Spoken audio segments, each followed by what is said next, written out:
Welcome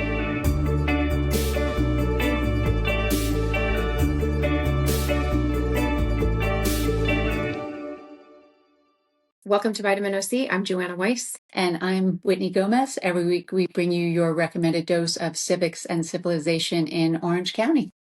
Well, we are so excited this week to have one of our best, most fun guests back from our first season.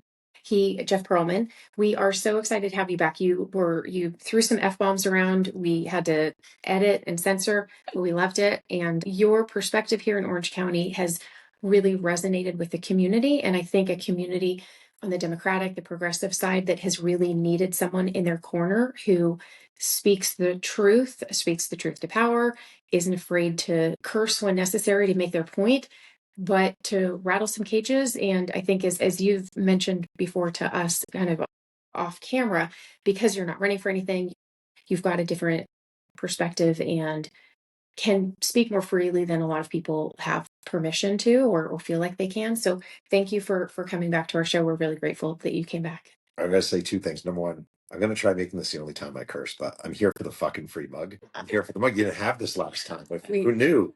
Yeah. And number two, my wife and I recently took an improv class in Tustin, and it was awesome. And you can't curse in improv. Like, you can't curse in improv. And it was my number one weakness in improv is I had to learn not to curse. So this is my first post-improv endeavor where I'm really going to take the lessons of improv and not curse. How are we going to talk about Tupac without cursing? I don't fucking know. Damn. No fucking idea. Yeah. All right. For anybody who missed episode 4 in our first season, let's reintroduce Jeff. I have so many things to say about you. You are a really nationally known sports writer, Sports Illustrated, ESPN, The Atlantic. You've written about a dozen books. 11. I'm sure you have one in mind. You've written about the Lakers, the Mets, the Dallas Cowboys, a bunch of biographies, and the latest book is about Tupac, which I absolutely loved. I didn't expect to love it. Finished it. I was listening to it, finished it in about 5 days. So highly recommend it, especially to all of my friends who've been watching the Diddy documentary on Netflix, because you leave the Diddy documentary thinking that Diddy is responsible for Tupac's death, and we'll talk about that, but I did not get that impression. Anyway, one of your New York Times bestsellers, your 2014 book, Showtime, was made into a 2-season HBO series called Winning Time. Mm-hmm. So you're a sports writer, you're a biographer, and most recently, as Joanna mentioned, you've been running a Substack and an email distribution called The Truth OC, mm-hmm. which the quieter the Orange County Register is, the louder you seem to get. And I read everything you write. I'm a subscriber. People should please subscribe, although I know you don't care that much about the money. I want people can subscribe for free, and I'm totally content with people just reading it for free. I'm not trying to make money off it. It's nice if people pay. I'm saying it's nice because I try to put the money back into it, but it's totally unnecessary. Okay, Awesome. Your book on Tupac is called Only God Can Judge Me, and I'll leave the subtitle out. You published in October, and amid all of the craziness of Orange County, at night you're kind of working on Tupac. To start, tell us about how you handled doing both projects kind of simultaneously. Well, I'll tell you something funny that happened. Maybe 5 months ago, someone sent a bag of dog crap to my house. It came in an envelope. And I said to my wife, I actually don't know if this is from people who are mad about the Tupac book or people who are mad about my political takes. So I thought that was an interesting cross-section of who sent me the bag of crap. And then I was thinking, it might be you two guys. Like, maybe you were upset with the first episode, and I came back to confront you over the bag of crap. Oh my God. I was saying to someone the other day, like, doing the Truth OC for me has really helped me deal with the frustration of America, because I'm not saying it makes that big of a difference. I know it doesn't make that big of a difference, but at least you feel like you're involved in the process and you're communicating something, and maybe you're bringing some awareness to people. And it just, instead of just sitting around reading the paper and cursing audibly and being really mad all day, well, I'm going to go write something. I'm going to go talk to candidates. I'm going to talk to this. I'm going to do that. And it just makes you feel better about yourself in the process a little bit. So good for you. Thank you. Good for you guys. You're doing the same exact thing. We're trying. Yeah. We're trying. So Tupac grew up around a lot of Black Panther ideology from his mother, Afeni Shakur. And at some point, this was such an interesting conversation that you reflected, he talked to a member of his rap group about running for office. And he said, we need to be legislators. And the other guy was like, I don't even know that word very well.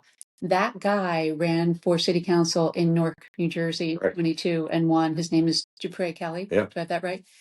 So just to get us started for those of us who only have a cursory understanding of Tupac's ideology, how would you characterize it? So his mother, Feni Shakur, was a very well-known Black Panther, and she was raised in the Panthers. She famously, it's worth Googling, I won't go into too much, but she defended herself in a very famous trial called the Panther 21 trial.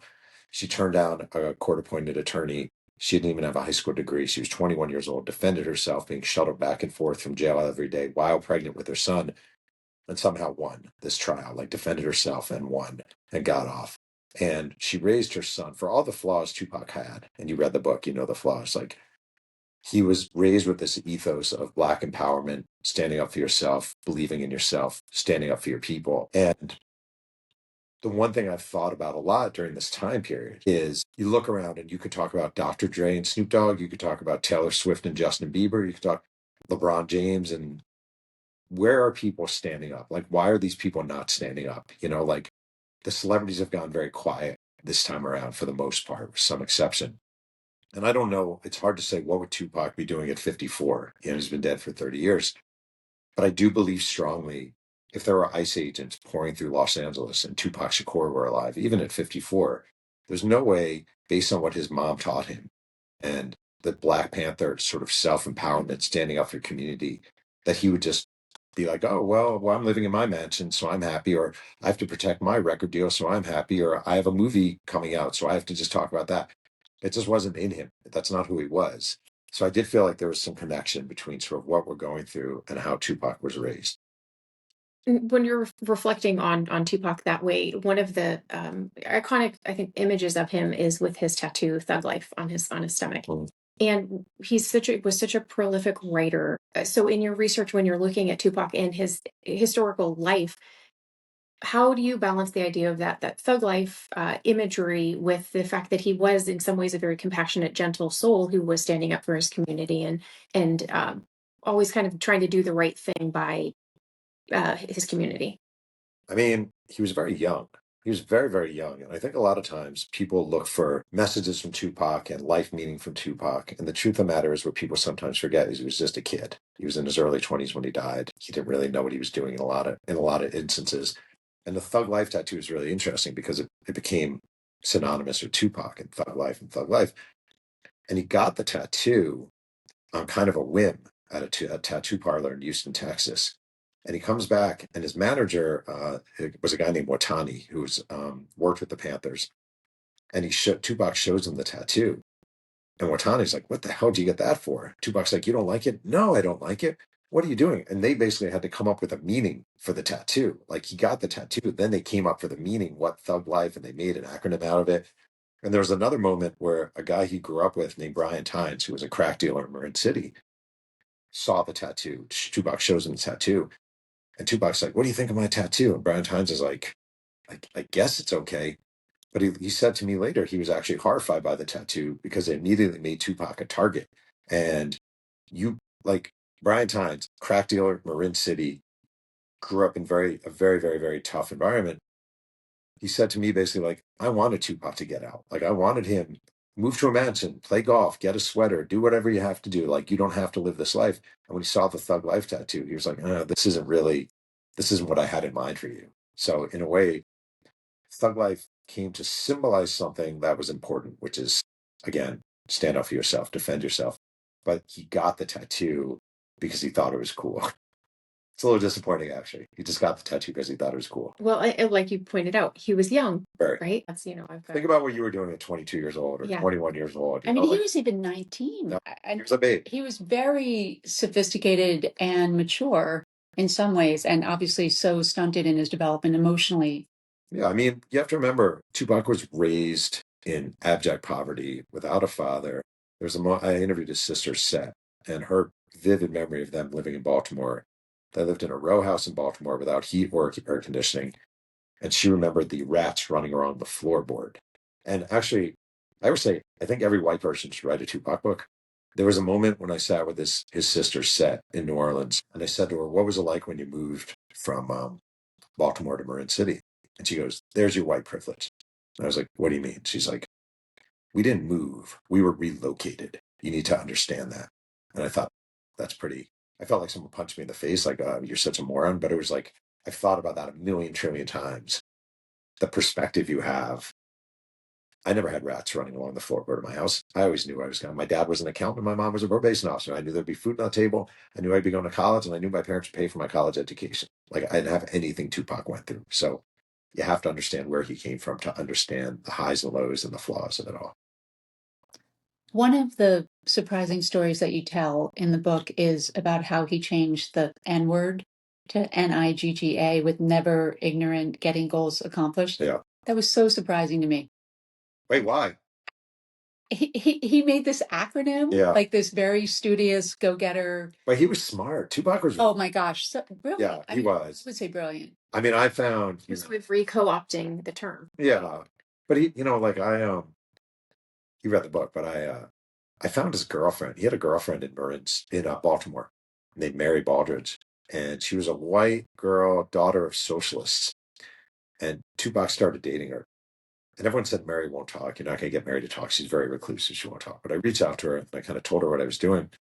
And she's like, all right, I'll talk to you. And she goes, I don't know if this will interest you or not, but my mom recently found about 100 letters Tupac wrote me when we were in high school.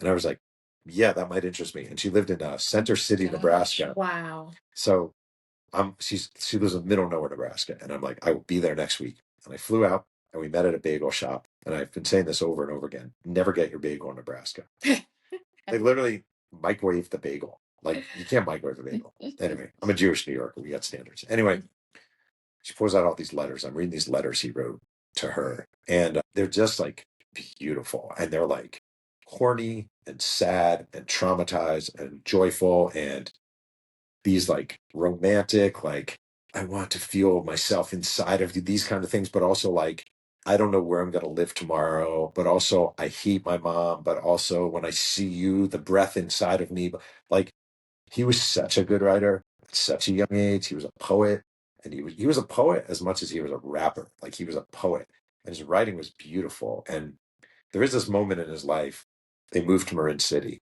and he was at the Baltimore School for the Arts. That's where he went to school with Jada Pinkett. And if he had stayed in Baltimore, it is entirely possible Tupac winds up going to some college, arts college, or the Berkeley School of Music or something like that, and just becomes this amazing, like, he moves to Marin City, he finds hip hop. The world is gifted with this amazing rapper, but also someone who dies at a very young age. And there's this kind of this, shattered glass moment, or not shattered glass. What's the movie with the sliding doors moment where he goes left or he goes right? And I always wondered what would have happened if he stayed in Baltimore. So many studies say that to become very literate, you have to be in a home with a lot of books. You have to see your parents reading. He had none of that. Well, his mom was very smart, and his mom did make sure they read the newspaper every day. So his mom, Fanny, was reading them the New York Times every day, was quizzing them on the New York Times every day, quizzing them on politics, quizzing them on social issues. So I would disagree with you. He was strung out? Sure. She was, but this is when he was in Baltimore and he was in New York growing up. She hadn't become a crack addict yet. And she had issues, but she was very much into educating her kids and giving them an awareness. And she would, he really, if you ever read the autobiography of Malcolm X always said, always sit with your back to the wall. And Tupac was raised with this kind of idea too, like, don't trust anyone, always walk different ways home, look left, look right, be careful, you never know who to trust. And he was she raised him with this very, very profound, almost like Spider-Man kind of sense of like, know everything going on around you at all times. Okay, that helps explain it for me, because he's such a beautiful writer and so prolific. Mm-hmm. I mean, the way he wrote his lyrics, and he would memorize them instantly. Oh, yeah. And he comes out, he came out of prison, signs with Death Row, which is Suge Knight's label, shows up, writes two of his greatest songs records two of his greatest songs on day one. I Am Mad at You and Ambitions as a Rider. He could just, someone would give him a beat and he would just be like, okay, I'm ready. Another beat, I'm ready. It was just, I've spent my year writing, my lifetime writing, devoted to writing.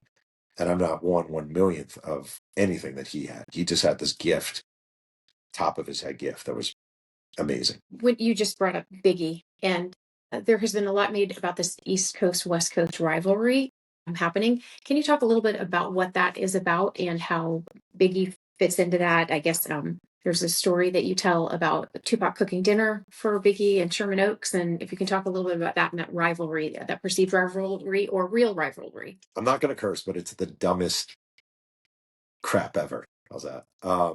It's stupid. It was stupid from the beginning. It became ruinous. East Coast, West Coast hip hop battles led to people dying. It was really, really dumb. It led to the death of Biggie. When Tupac and Biggie were coming up as hip hop artists, they performed together a couple of times, famously once at Madison Square Garden. They were friendly. Biggie, when he came out to California, slept on Tupac's couch. They smoked a lot of weed together. They had a lot of shared experiences together. And then Tupac sort of started, well, basically Tupac got shot at Quad Studios, blamed Biggie for it. It's a long story. Biggie was upstairs. He had nothing to do with it. And this trust broke down. And Tupac, he definitely had a paranoia to him that definitely stemmed from a mother who was in the Black Panthers, who certainly stressed, don't trust, don't trust, don't trust, don't trust, always look out, always look out. And ultimately, it led to this catastrophic sort of East Coast, West Coast, West Coast, East Coast, West Coast hip hop battle, where if you were death row, West Coast, you'd be really ill advised to go to New York City. And if you did go to New York City, you better have bodyguards around you and you better be wearing a bulletproof vest.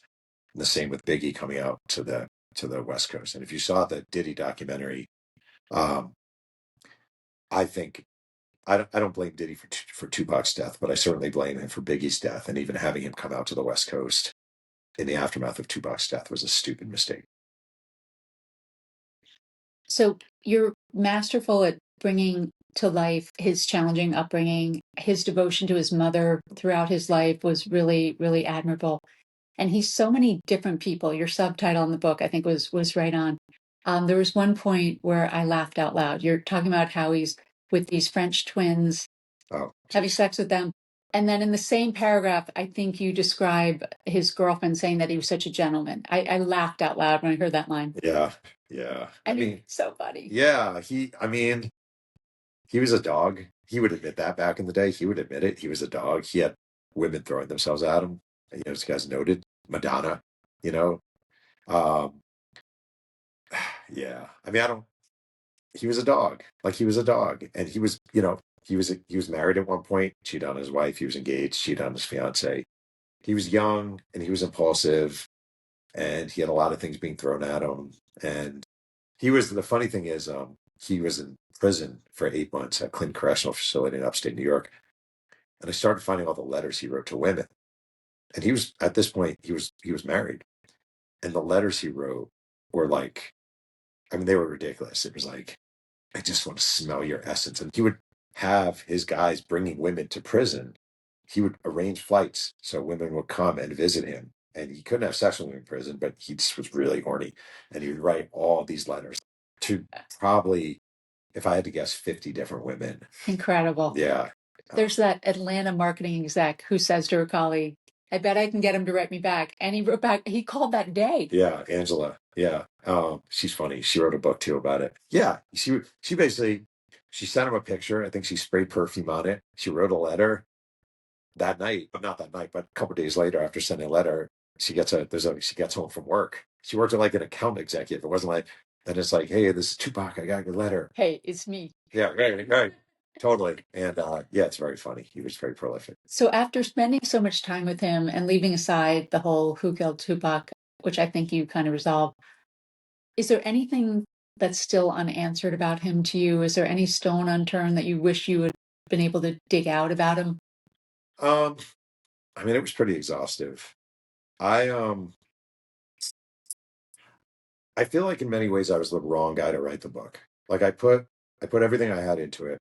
I did my best. I think,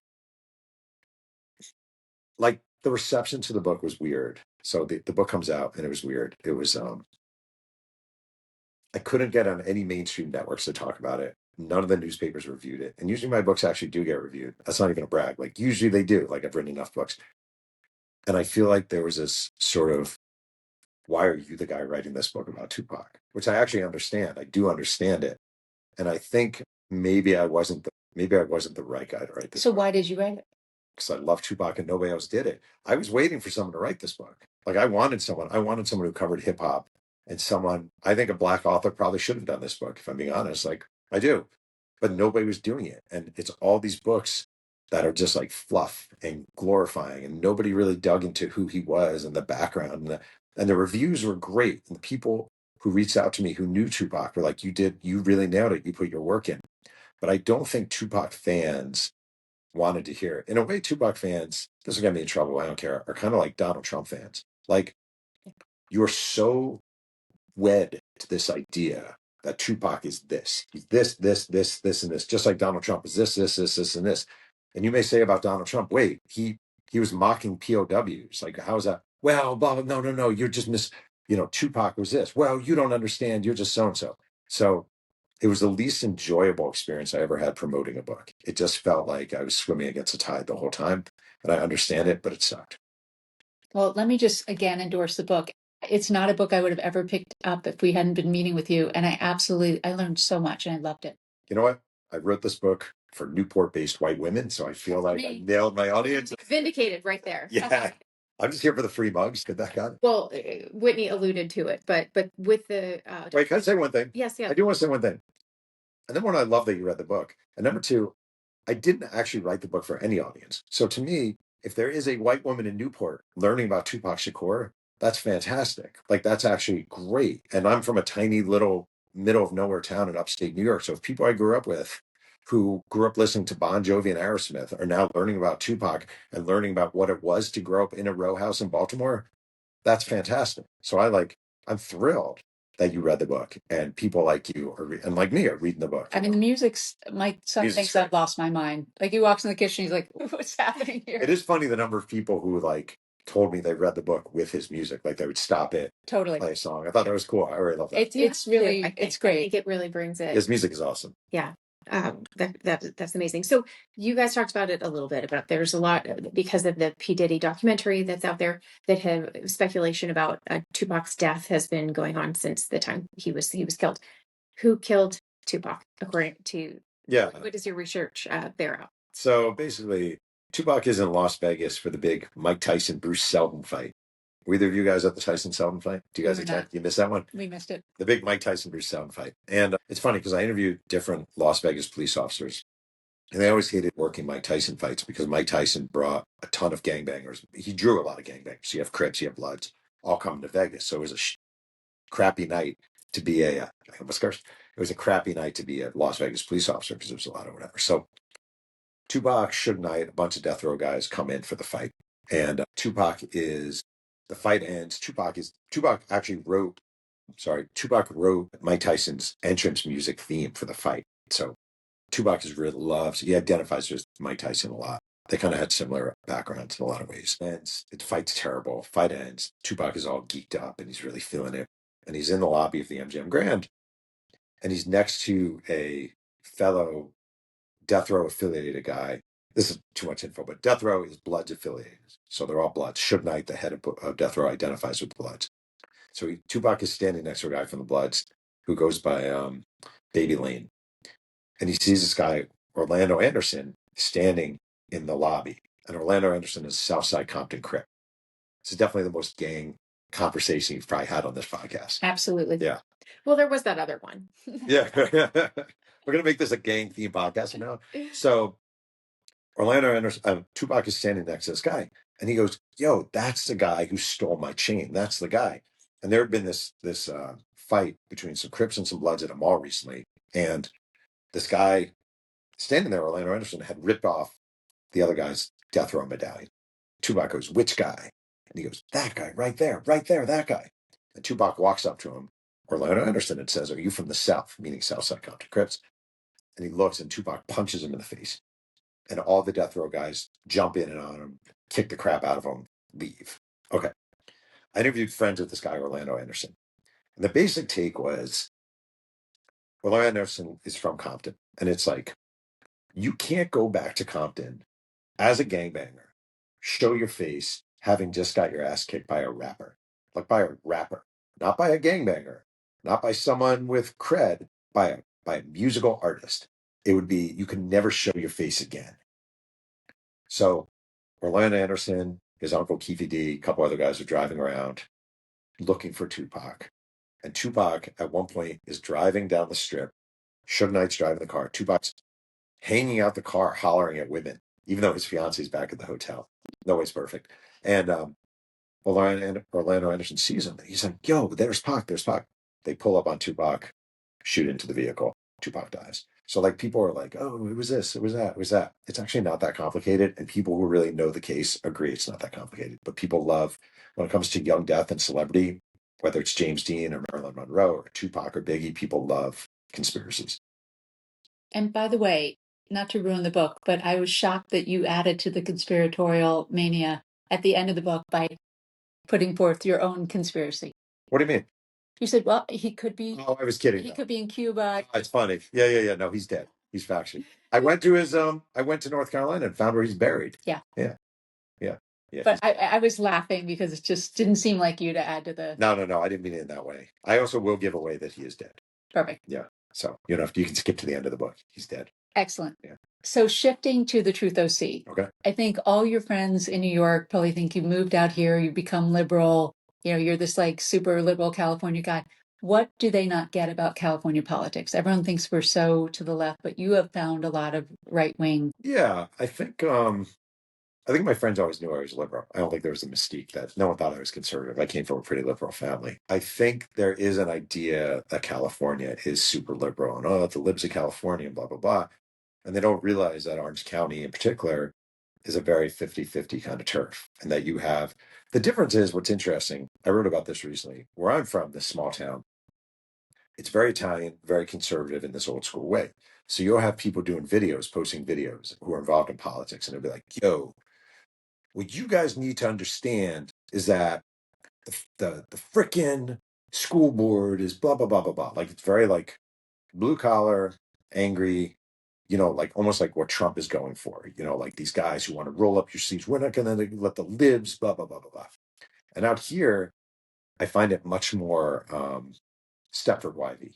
Like, I think the conservatives, like on the school boards in particular, like Capital Unified, which I write a lot about, they're more like, hey, who likes bubbles? We all like bubbles. Who wants free bubbles? We just want to love all our kids. Like all our kids deserve love. And that's why, and then behind the scenes, they're like pushing hard for charter schools and they're pushing hard for more God in schools. And they're, um, Capital's frightening what happens there. It's the moms of liberty versus the blue collar, male conservative perspective, maybe. And personally, I would always go for the blue collar. Like I grew up with the blue collar.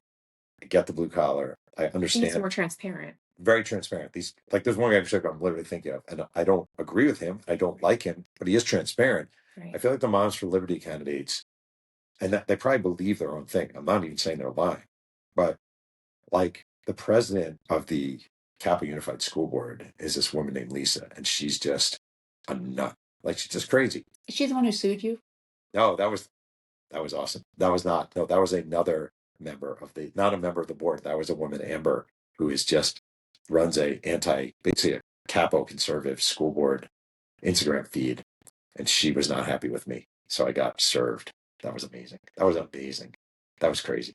Anyway, yeah, I love it. So we're in obviously a very important political year, not to state the obvious too much, and particularly in Huntington Beach and throughout Orange County, we're looking at election integrity and some threats from national down to kind of Huntington Beach and local threats to how elections are run and who should be involved in elections and making sure that people have the right to vote.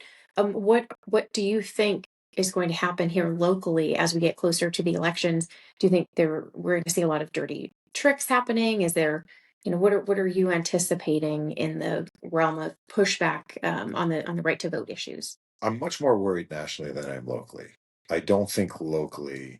I think California still, despite everything, is a liberal state that does govern itself fairly well as far as election integrity. I'm much, much, much more concerned about national efforts and now the SAVE Act in and of itself can't pass because it's not going to have the votes. But the amount of pressure Trump puts on people it blows my mind that a guy who has cheated his entire life, like I was saying to my conservative friends, he said the Emmy Awards were rigged against The Apprentice, right? He said the 2016 election would be rigged against him. He said the 2020 election would be rigged against him. He said if he lost in 2024, that election would be rigged against him.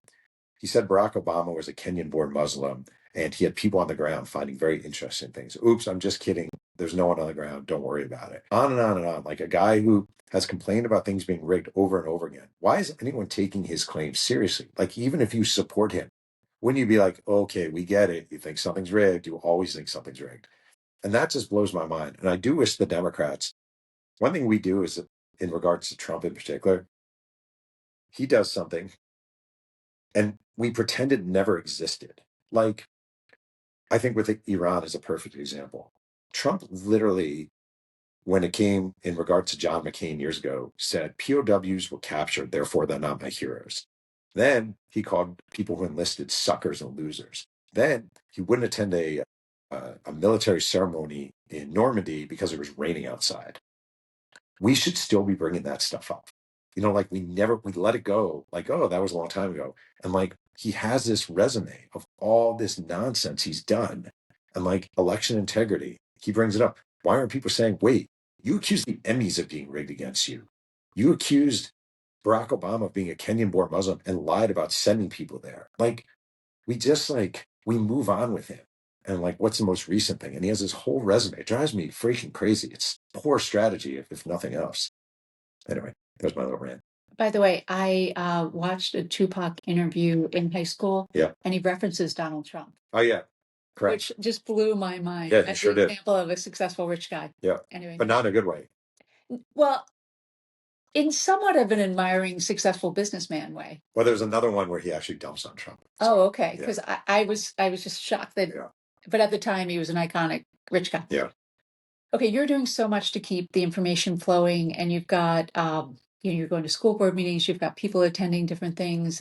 There are so many people here locally worried about the national, perhaps concerned about the local. What do you want to see people like us doing to help the situation? I think first and foremost, we need to get more people out. I think it's alarming. It's gotten a little better, but I do find it alarming when you go to these rallies and it's people our age and older. And you see very few young people. I know this is something everyone says people have been saying this for years and years and years and years. But I feel like we need more. I feel like part of my thing is trying to get more people involved and more people. And I'll tell you something else.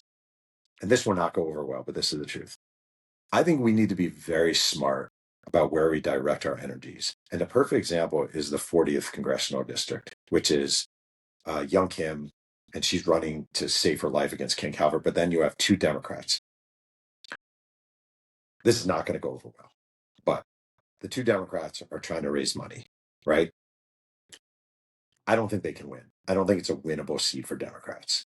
And it reminds me of in the past when Democrats ran against Marjorie Taylor Greene. I remember like several years ago, there was a guy, he was a cowboy, he was a Democrat, he was a black man, and maybe he could win, maybe he win, and he lost by 25 points. And people gave a ton of money to that election that should have gone elsewhere. Sometimes you need to know when you're not going to win an election. And the truth of the matter is the DCCC is not going to put any money into the 40th. They're just not. I don't think it's realistic. I hate to say it. I don't think it's realistic that we're going to win that. And I think we always make this mistake of putting all our energy thrown. Oh no, we could. You never know. And you give this obscure example from 40 years ago when there was some upset. But it's so hard, and we have so many competitive races that I just think we discussed Chris Cluey before we got on. I think Chris Cluey has a shot. I think it's a tough race, but I think he has a shot. I'd rather put more concentration into that race than the 40th. And I just think we need to be very strategic about it and not so emotional and more realistic. What can we win? What can't we win? What is worth building and what is worth for now being like, it's not really realistic at this point. And where does that leadership and direction come from for someone who wants to write a check? Like, how does someone decide? I don't know. I actually don't know. I will say this. Have an opinion. Yeah. What do you think? Well, I mean, I think there are, people pay people to be, political advisors for them to help them, much like they would maybe have an advisor if they've got a certain amount of net worth on their philanthropic decisions. There are people who would advise on political decisions, but I think there's a couple things. I mean, I think sometimes lower dollar donors want skin in the game in multiple races. And so if they are low dollar donors and they're doing $5 a shot, even you kind of consider low dollar donors up to even $100, because you figure if somebody gave $50, they can probably give it again. If you're from this area, that's not, so if you're um, making frequent small dollar donations, it might not matter that much where you're putting it in. But it is difficult to have those conversations if you're talking more sophisticated donor who has more uh, resources about where they're going to say send a max out check, Sure. or where they're going to send $1,000 or $2,000. And those are the conversations that I think are those conversations, the success of those or lack of success is reflected sometimes in the fundraising that they're doing. So, I haven't seen the last quarter records, but I don't know that the folks in the 40th are able to raise that much money right now. Right. And I think that is a little bit reflective of people being up on the nose, seeing that what Prop 50 did to California. So there are people are looking for resources of where to donate. I mean, some, Emily's list is a great one. When they're endorsing, they're looking at viability quite a bit. That is one of the factors. They're not just going to endorse everyone. And there are local organizations waive when they're making an endorsement. They're also considering viability of candidates to a certain extent. And so if you're looking, you can't look to the Democratic Party because they will endorse Democrats up and down the ballot, regardless of whether there is viability or not. But some of the other either outside groups that are spending that make endorsements, or groups that just aren't aligned with the Democratic Party, where their Dems are going to try to run someone in every district because they're tired of Republicans running and not being challenged at all. And so their idea is we're going to run somebody in every district. And so that's a little bit different. But I think there are a lot of good organizations that if they include viability in their endorsement process, you could kind of trust that they're not going to be throwing their dollars away. I do think, like, I view my main job in a lot of ways in this little volunteer thing I do is making it clear how crazy so many of these Republican candidates are. Like, I actually think, like Gracie Vandermark, who's running against Chris Cluey, she's a nut job. Like, she's actually insane. Like, she's a Latina woman who identifies with QAnon. And that doesn't even make any sense. Like, that's crazy. And if you see her on the school board, she's crazy and she's pro book banning. She's crazy. You meet her, she's lovely. Like, she's nice. She's friendly. Hey, how you doing? How are your kids? But she's crazy. So I think, like, on an individual basis, on a smaller basis, just using social media to make clear to your neighbors and people who vote that these people are nuts, like, and it's more powerful. It sucks, but we do, like, it's more powerful making clear that someone is nuts than making clear that, like, Chris Cluey's a really nice guy. Like, it's more powerful making clear that, no, you don't want to vote for that woman because he's insane. It's more powerful than saying, I know it sucks, but it's human nature, than saying this guy's a nice guy. It's more fun too sometimes. So it is definitely more fun finding pictures of her flashing the QAnon sign and, like, Right. it's crazy. And also, like, the other thing that I think we have going for us, it's funny. I've become more optimistic lately, right? Maybe it's just taking improv. I don't even know. But, like, I'm not saying I like anything going on in this country, but it's a disaster. Like, it's a disaster. And all these people, like young Kim, classic example, she's in this, so she's now fighting for her life against another Republican to run in the 40th because they merged districts. So she's got hard right. It's the only hope. I know, although I just said I don't think Democrats will win this election. Like, she's tying herself to Trump. Well, you're tying yourself to a ridiculously unpopular war. So you're also tying yourself to gas prices are about to skyrocket. You're tying yourself to American casualties. You're tying yourself to an American bomb killing 160 girls at a school in Iran. Like, you're tying yourself to this maniac, and they do not have a way out. Like, they're not. It's not like Trump has some grand plan to get out of it. He's just a nut job. And the more unpopular he becomes, the more you want to attach these local Republicans to him. Let them do it. Let them attach themselves and then jump all over that. Gracie Vandermark, I don't know how Chris Cluey is doing on the campaign trail, but I know she is wed to Trump. All right, be wed to Trump if that's what you really want. But I think it's going to get worse and worse and worse. Right. I think that is where there is this idea of anything can happen, and some of these races that, might be a Republican district by 5 to 9%. But if Trump is as unpopular as we think he is, you never know. And so that's why I hope a Democrat gets through with their jungle primary in some of these contested races, because the idea that you don't know what's going to happen, and I don't know that it would take a lot of money. So I think the influx of money into that race may not be happening yet by the Detroit. But if they start polling, I mean, if this war continues through November and gas prices are up, I'm glad we at least have some viable opportunities of Democrats, and I hope they get through to the general. I will say, Lisa Ramirez running in the 40th is actually kind of intriguing. I don't think she's going to win. It's not impossible. I just think it's a very long shot. But Right. she's a Latina immigration attorney in a district that's 25% Latino. Now, probably 17% of the 25% Latinos lean conservative. But ICE raids, woefully unpopular. She is literally an immigration attorney who has represented people who have been detained by ICE. That is an interesting X factor. Right. So who the hell knows? Right. And to the extent that young Latino men are in our certainly armed forces at higher rates than Sure. than the population. I mean, it's an interesting. You just don't know what's going to happen. 8 months out from now. I mean, would you have guessed that Marjorie Taylor Greene would be like my new best friend? Like, Yeah. you have that on your bingo card? It's politics has been wild this last year.